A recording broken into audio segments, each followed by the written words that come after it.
Alright, this is going to be a video on sharpening lawnmower blades and changing your oil.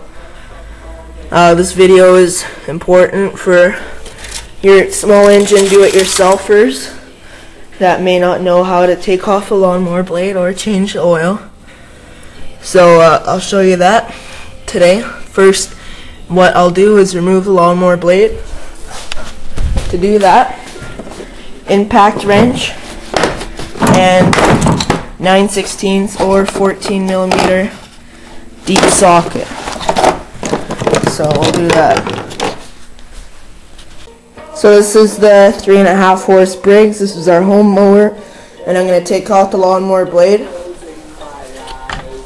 Use this impact wrench in reverse, and it should come right off. This is a single bolt. Some of them have one main bolt and then two smaller ones. This one's one main one. Hook it up to my air compressor.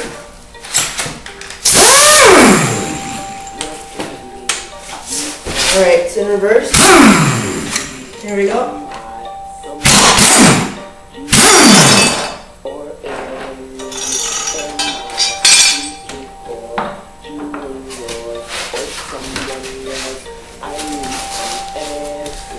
Here's the blade. Next thing I'm going to do is sharpen it. Alright, next I'm going to grind the blade sideways. This one was sharpened not too long ago, last season, but I'm going to do it again just so you get the best cut.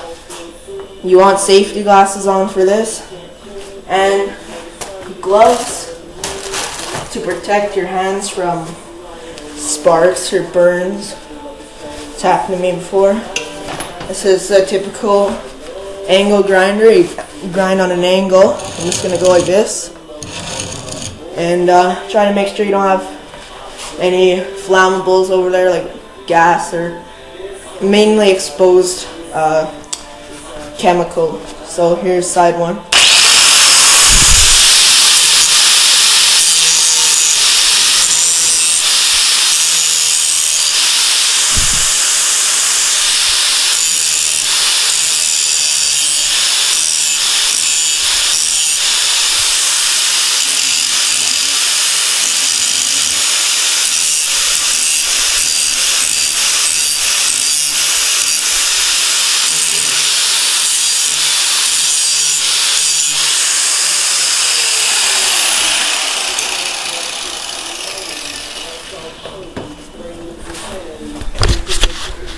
So as you can see, finished product. Next, the other side, which is the exact same as this side, so I won't show it again. I kind of went off there. Another thing I forgot to tell you to look for is, especially if you find a trash mower, you want to look for fresh gouges in the blade. This could mean hitting a rock or possibly a stump. That could bend your blade, or it can shear your keyway that's in the flywheel that sets the timing and all that. And that's the experience of pulling the cord and it snaps back at you because it's firing at the wrong time, which says the flywheel sheared or bent blade. And you'll pull it and it'll rip, and it'll fire too soon and rip your arm, and it hurts a lot. So check for those fresh gouges in the blade. This one has a little one, but nothing major. And you want to look for fresh gouges. Like maybe that the person did it last fall and threw it out in spring, because when he went to start it, it ripped his hand off and he got mad. Well, since this is like a deep deck design mower, it shoots the grass up here, which I just have this in because I don't have the bagger on it right now, but underneath has this fan thing that blows the grass up there, and I have no idea how to get it off. Some kind of hub thing there, but yeah, I have no idea. So what I'm gonna do is just loosen this and put a funnel from it into the oil drain, for just so I don't have to take that off, because there's no other way to drain the oil in this. This is your average 3.5 horse Briggs with the brake system that was after 86. And the year on this is, oh, it's not, oh, here it is. The model type code, this says 2001. Somehow I don't really believe it. Well, if it really is an 01, it doesn't really look like an 01. See, this is the code 01. Can't be 1901. Anyways, yeah. Alright, so there's the dirty old oil draining out. I've never really changed oil like this before. It'll be almost impossible if you don't have this dick step tube. But, yeah, it's draining in. After this is done draining, I'll check the carb, make sure the choke function's working, and put the blade back on. And, yeah, I'll replace it with fresh oil, and should be good for another year of mowing. Alright, so what I'm doing here is, luckily there's enough oil in here to fill up this with fresh, and I'm draining the old oil into a recyclable, well, not recyclable container, but one of the old containers to recycle the oil. Sometimes here you get new oil back.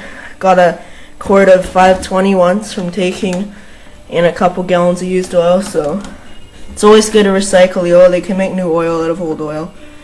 So yeah, this is draining now. So next scene will be putting the blade back on, checking the carb, and yeah. Alright, so now you want to check the oil. Wow, that's so clear you can hardly see it. Oh my god, I actually put water in it. No, I'm just kidding. Right on the full line there. So that's good. Now you want to check the carburetor function and make sure it appears clean. Check the air filter, make sure that's somewhat clean.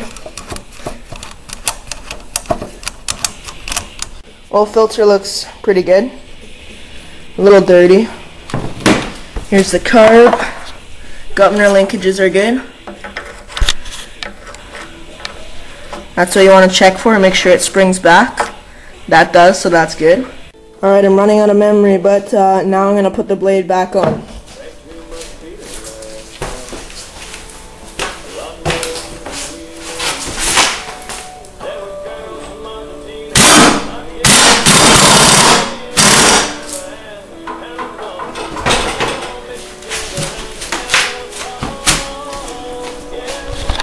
Alright, so that's good.